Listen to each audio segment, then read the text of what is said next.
Salut, bienvenue dans AZ. D'ici 2020, nous serons 8 Européens sur 10 à vivre en ville. Mais les villes sont de plus en plus polluées. Si ça continue, l'air va devenir irrespirable.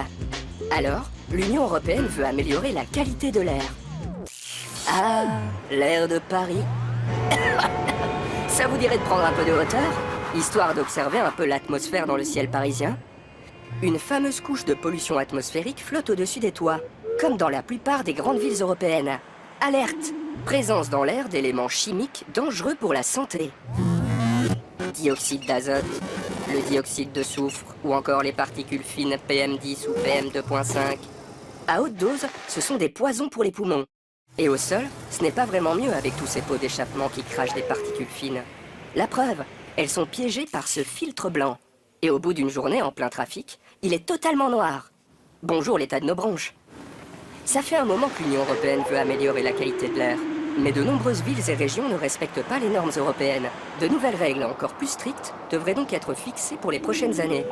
Pour cet eurodéputé, il faut intervenir vite. Je pense qu'il faut s'attaquer au diesel. Parce que le diesel, c'est quand même la source de tous nos problèmes de particules fines. C'est la source de notre non-respect de la réglementation communautaire. Mais ça veut dire aussi des mesures de restriction de circulation, parce que je pense que c'est par là qu'il faut en passer.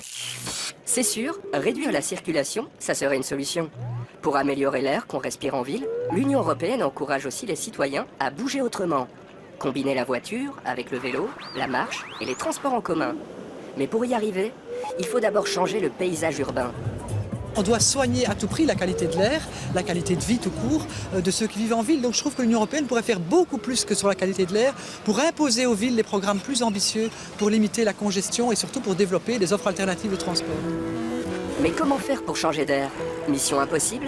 Chaque rue doit de temps en temps être refaite et les budgets sont là pour cela et ça ne coûte pas plus que si on le fait avec beaucoup de place pour les piétons, cyclistes et transports en public ou si on fait ça avec beaucoup de place pour les voitures.